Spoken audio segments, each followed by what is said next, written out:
Good morning, everybody. Wonderful. இப்பதான் இந்த morning பிரிஸ்கா இருக்கு சார். ஆமா, இது இந்த படம் ஸ்ட்ரெயிட்டாவே இந்த படத்துக்கு வந்துடலாம். இது ஒரு பிரதர்ன்றது ஒரு குடும்பத்துல இருக்கிற கதை. இப்பெல்லாம் குடும்பம்ன்ற நானே என் ஒய்ஃப் நானே சின்னதாக தான் இருக்கு.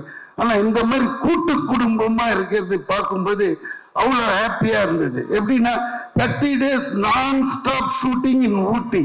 ப்ரொடியூசர் வாரி வழங்கிட்டாரு பூமி சுந்தர். அவர் கதையை கேட்டுட்டு அந்த பக்கம் கூட வரவே இல்லை.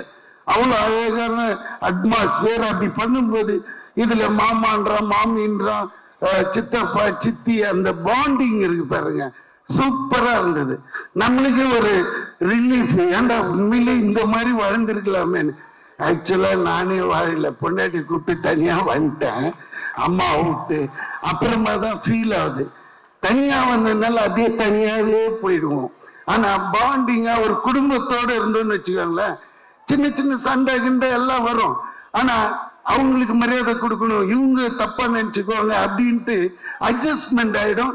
வெளியே வந்ததுமே கிளைமேட் மாறுற மாதிரி நம்ம லைஃபும் மாறிடும். ஓ, நம்ம பண்ணதே தப்புதான்ட்டு போய் தப்பு பண்ணிடும். இப்ப தனியா இருந்தா என்ன ஆகும்னா, செவுத்துலயே இல்ல கண்ணாடியிலே போய் தான் இடிச்சுக்கணும் நம்ம தப்புன்ட்டு.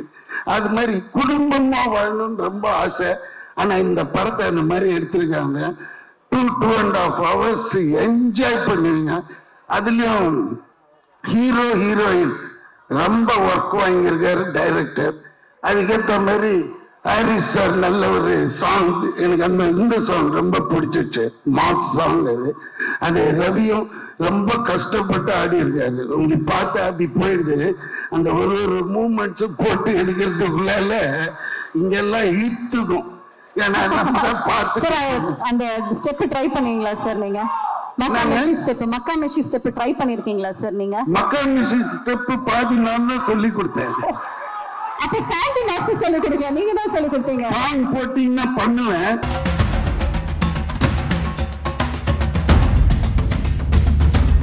ஒரே ஒரு மிஸ்டேக், இந்த ஃப்ளோர்ல பண்ண முடியாது, வுட் ஃப்ளோர் வேணும். ஷூ வேற போட்டு வரல. இதுல பண்ணா வழிக்கு கீழே விழுந்து பல்லு வஞ்சிடும். அடுத்த ஷூட்டிங் போக முடியாது. அண்ட் ஒன்னு முக்கியமா சொல்ல வேண்டியது, ரொம்ப அந்த ராவ் ரமேஷ் ரொம்ப நல்ல நண்பர், நல்ல ஒரு நடிகர். அவர் பாருங்க, தெலுங்குல அவங்க அப்பா பெரிய நடிகர், இவரு அங்க தெலுங்குல பெரிய டேட்ஸே இல்லாம அங்க நின்று இருக்காங்க. அவர் பாட்டுக்கு இங்க வந்துட்டு எனக்கு தமிழ் தான் போது அப்படியே நம்மளுக்கே கிளுகிழுப்பாது. ஏன்னா அவர் அவ்வளவு தமிழை நேசிக்கிறாருன்னும் போதுதான் நம்மளுக்கு நம்ம அருமையே தெரியுது. மக்களே, காலையில டிஃபன் சாப்பிடலையாமா, சவுண்டே காணுமே. வேற லெவல்ல. ஓகே, சோ எங்களுக்காக நீங்க ஸ்டெப் பண்ற மாதிரி இருந்துச்சு. பட் டான்ஸ் ஆட வேண்டாம், ஏன்னா ஃப்ளோர் சரியில்ல. அதனால நீங்க டீசர்ல சித் ஸ்ரீராம் மாதிரி பெரிய சிங்கர் ஆகணும் அப்படின்னு சொன்னீங்களே, எங்களுக்காக ஒரு 2 வரிகள் பாடினீங்கன்னா நல்லா இருக்கும். அந்த இங்கி பிங்கி போடுமா?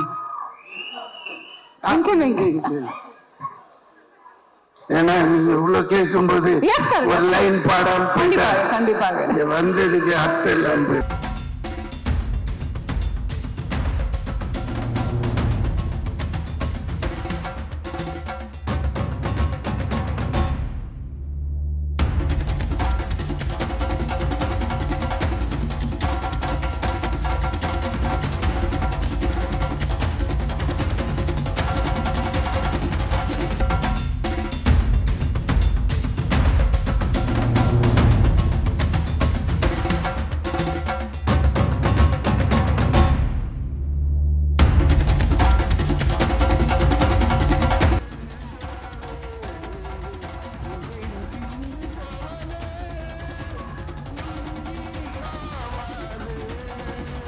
இப்படி இருந்து இவ்வளவு அருமையான பாட்டை லுங்கி காவலேன்னு அந்த டைரக்டர் ஒரு லிரிக் எழுதுறாரு. அதனால அதை பாடிட்டு okay, sorry. Thank you, but anyway, we are very proud that we have launched you here as a singer. As a singer, இன்னைக்கு நீங்க இங்க லான்ச் ஆயிருக்கீங்க சார். இன்னையில இருந்து நீங்க ஆசைப்பட்டீங்க. உங்க பேர் என்ன? தியா சார். தியா பரப்பீங்க.